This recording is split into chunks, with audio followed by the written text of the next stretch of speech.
айтады, біздің мамам рахат, сұрасаң бере береді дейді да. Екіншісі айтады, сенің мамаң бермесе, значит, саған қазір қажеті жоқ екенін біледі да ол. Ол саған жанашымағаннан сені өлсін дегеннен емес. Саған бұл нәрсенің зиян екенін біледі да. 5 жасар балаң машинаның кілтін сұраса бересің ба? Бермейсің, өйткені білесің оған әлі қажет емес екенін қазір. Дәл солай біз кезде кейбір кезде Алладан сұраймыз ғой, Алла берші депсе, бермей ма? Алла оның бізге қазір қажет емес екенін біледі. Өйткені саған Алла оны қазір сұрағаныңды берсе бар ғой, сен талқандайсың бір нәрсені. Джип мініп аласың да, жең, любойыңды жең депше кетіп қаласың. Өз-өзіңнен кетіп қаласың сен. Алла біледі сенің өз-өзің ұстай алмай қалатынды да бермейді саған. Оны қажет кезінде береді. Сол үшін дос деген нәрсе, аға, осы достан шықты. Досыңыз, сізді азғырып атқанша, бізде обычно ауылда намаз оқығанның бәрін бақабис дейді ғой. Арақты харам десең болды, сол күн бақабис болып кетесің ғой. Бүйтеді. Анау баяғыда жақсы еді дейді да. Намаз оқығалы бері Құдай ұрды дейді ғой.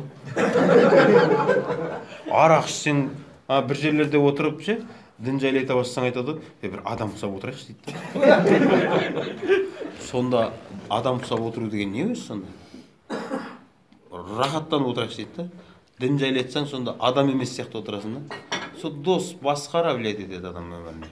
Достарымыз дұрыс таңдайды. Қара, дос болу үшін ше, жас керек па? Жас керек емес. Байқайсыздар ма, мынандай нәрсені айтайын сізге, түсіндіру үшін. Ашуланған кезде адам не үшін айқайлайды бір-біріне? Білесіздер ма? Олар қасында тұрады ғой, ашуланған адамның не дейді? Ашуланған кезде жүрек алыстайды. Мына екеуі бір-біріне қасында тұрады ғой. Деп айқайлап атқанша, олардың жүректері алыстап кеткен бір-бірінен. Жүрек алыстайды. Енді бірін-біріне естірту үшін, деп мынандай жерде, деп айқайлайды. Анауды не шешеңді мынаудай. Неге? Олардың жүректері алыста.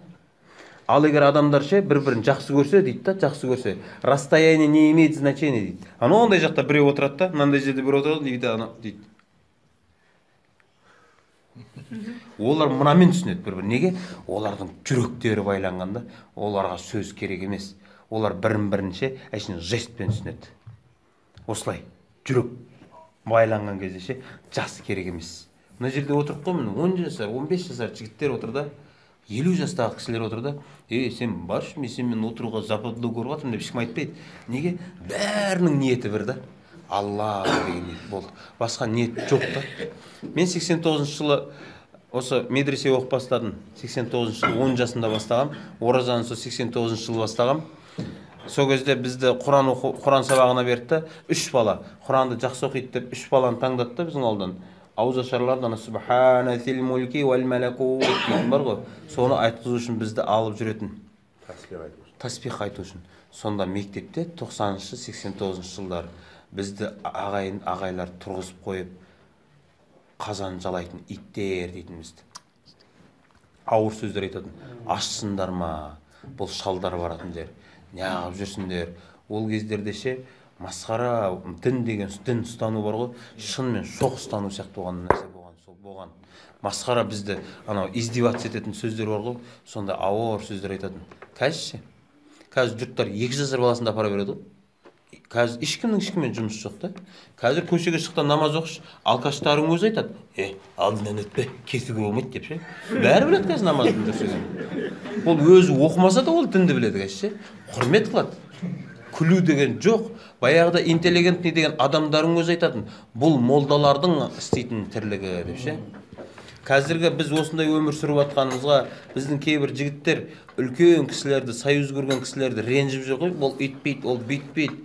Мен сіздерге себебін айтайын. Олардың мешітке келмей жатқанына жастар кінәлі. Неге? Бір қария бір күн келеді да, мынандай үлкен кісі келеді мешітке ше, бір адам болайшы деп ше. Сөйтеді де оған мына жастар бата бер дейді ғой. Ана байғұс не дейміз деген батаға үйреніп қалған. Бата бер десе не дейді? Мен бере алмаймын, өздерің бер деген кезде. Астағфиралла, көке сонда деп анан ше. Бата бере алмайсың. Ана байғұс қайтып келмейді ғой. Өйткені шынымен күледі. Күледі да мыналар ше, күледі да.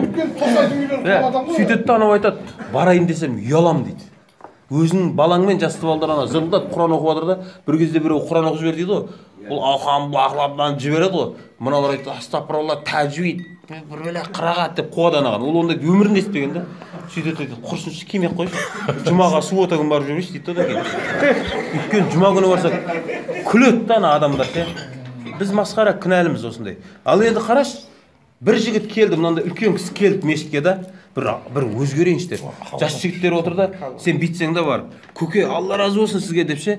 Жігіттерге қымыз әкеңдер. Қымыз құтаран керек емес. Қымызбен жууға болады ғой. Қымыз әкеңдер деп ше.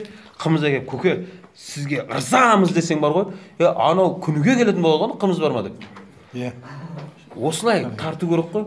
Ал енді керек, қараңыз, ол кісілер неге намазға келе алмай жатыр десе, пайғамбар саллаллаху алейхи вассалам айтады: жігіттер, қуаныңдар сендер осындай заманда өмір сүріп жатқандарыңа. Пайғамбар саллаллаху алейхи вассалам айтады: адам баласы өмірінен сұралады дейді. Сосын артынан айтады: жастық шақтан бөлек сұралады дейді. Өміріңізден деген нәрсе бар ғой, ол еш нәрсе емес. Осы өміріңіздің бәріне жауап болғаннан кейін қайттан айналдырады да, перемотка істеп. Жастық шақтан бөлек сұралады дейді. Неге? Өйткені адам баласы 33-35 жасқа дейін не істейді? Ақыл жинайды. Ақыл тоқтатады деген нәрсе бар ғой, 35-36 жастарда адам кемелденеді деген нәрсе, пісет миы. Соға үшін ол информация жинайды. Анаяқтан, мынаяқтан ше. Сол кезде адам андай болады, дайын болады. Жас кезінде намазға түскендерге сүйінші болсын дейді. Не үшін? Өйткені нәпсің ұрып тұр. Төбелесің ма? Төбелесе саласың. Қыз ба? Ондар жағала саласың. Ешкім көңілін қалдырмайсың. Наташа ма? Оны да күтіп жібересің. Любой нәрсеге дайынсың да. Адам байқайсыздар ма? 33-35-тен кейін жүрсей десең, енді ойлана бастайды. Жеңіліп қалмайын ба? Болмай қалмайын ба? Отылып қалмайын ба? 35-тен кейін ойлана бастайды. Неге? Адам баласының кемелденетін уақыты 33-35 жасқа шейін. Бұны не үшін айтып жатырмын? Енді айтады ғалымдар. Адам баласы осы 33-35 жасқа шейін нені қорытты? Ол сомен өмір сүреді. Сіз мысалы мына кісі 50-де да, мен мына 60, мысал үшін 50-60-та, мен мына кісіге шариғатта бір нәрсе айтам ғой, бұл өзінің баяғы жиған анау нәтиже бар ғой, өзінің жиған. Сомен сразу. Мысалы 30-дағы жігіттерге бір нәрсе айтсаң, болды деп кете береді ғой. А мына кісілерге бір нәрсе айтсаң, баяғы жинаған нәрсесімен салыстырады. Так, тоқта, баяғыда бүйтетін еді. Сонымен тура келе ма, келмей ма? Салыстырады. Неге? Олар ақыл тоқтатқанша жинаған нәтижесі. А мына кісілердің ше өмірі. Сен Дарвин, сен маймылсың. Құдай жоқ, Сен маймылсың. Кейбіреулер шынымен маймыл екенбіз деп ойлап қуып кетті ғой. Сондай заманда өмір сүрді да, сөйтіп тұрып дінін бірақ ұстап қалып, мен маймылмын демей, мұсылманмын деген сөз ұстап қалған адамдарға сен рахмет айтсай. Қазіргі мына 30-дағы жігіттер мешітке барып жүрсің ба, бәрің әкең союз көрген да, мен сондай кісіні көрген, бүйтеді. Бір күні қарасам дейді, әкең оқшын, балам жұмаға барыпты деп қояды. Біт жытын шығардым дейді. Бәррешің, мен бармаған нәрсеге сен бар, мен өлейін сосын барасың деп айттым деп ше. Неге? Союздыңкін ол шынымен деп ойлап қойғанда ол.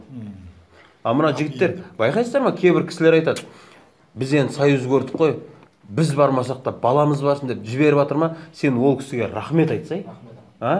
Баласын жібермей қойсаң, не істейсің, тартып аламайсың ғой. Рахмет сол кісілерге. Талай кісілер баламды оқытайшы, мен адам болмасам деп қояды өзінше. Мен болмасам осы болсын деп жүрген кісілерге Алла разы болсын. Ол кісілер келеді, өйткені ана баласы бар ғой, ертең намазға түседі ғой, ол айтады: "Я Алла, әкемді тура жолға салшы" деп дұға қылады ғой, мынау дұға қабыл болады. Иншалла келеді. Сол үшін 50-60-дағы кісілер бір мешітке анда-санда бір қой іздеп кіріп қалса да ше, шақырып ал. Бөтен қой бар ма деп кіріп қалады ғой, Не қылсам? Несін жасырамын оны? Бергелді. Сөйтті бүйтіп айт. Исламда мынандай нәрсе бар екен. Әкеңмен жасты адамдарды ше, әкеңде құрметтемесең, сен әкеңе жақсылық жасаған болып саналмайды екен десең ше, анау, нормально екен ғой дейді ғой. Болады екен ғой, мына араласуға дейді да. Жоқ, біз айтамыз дейді. Намаз оқисыз ба? Фатихан білесіз бе? Жоқ. Сіз өлсеңіз тозаққа түсіп кетесіз деген ана байғұс ше, күйгеннен ішіп кетеді ғой. За күйік деген бәле бар ғой бізде. Сол үшін жігіттер, мақтанып қалмайық, намазыңды міндет қылма. Қызмет қылайық. Ауылымызға қызмет. Мына сөзді қараңыз, масқара ауыр сөз. Қой дейді да, қой. Қасқырдан қорқып, жеп қоймасын деп қашып жүреді дейді да. Сөйтеді да, қойшы жейді дейді оны. Қой қасқырдан қорқып, қашып қораға кіреді дейді да. Сөйтеді да, оны қойшы жейді дейді. Не түсінсіз? Ол кімнен қорқып жүреді? Қасқырдан қорқып жүреді. Оны өзін егеш дейді да, оны сеніп жүрген. Сол үшін жігіттер, мына ауылда ше, бөтен жақтан қорқып жүрген кезде ауылдың балдары қан ішіп тастамайық ауылдың. Өзіміз түбіне жетпейік ауылдың. Ана қойшы ұқсап ше, ауылға қызмет істеу керек. Масқара қызмет. Өзің ойлашы қазір, 30-тағы 40-тағы жігіттер, өлсең артыңда не қалдырды? Қажымұқанның аты қалды ма? Абай атамның аты қалды ма? Бауыржан момышұлының аты қалды ма? Олар Күзірайттан аты шықты ма? Неден Күзірайт? Олардың аты шықты. Қарақатынан аты шықты ма олардың? Олар дінге қызмет қылды, елге қызмет қылды. Сен өлсең артыңда не қалды айтшы? Базар жоқ төбелесетін еді деп айтатын шығар мейлі. Басқа не қалды? Сол үшін дінге қызмет етейік. Иншалла, дінге қызмет етсеңіз бар ғой, атын қалмай-ақ қойсын. Бірақ мына ауылда кейін 10 ғасырдан кейін мұсылмандар келеді ғой. Солар айтады, осы мешіттің баяғы жамағатына десеше, сізге кете береді сол.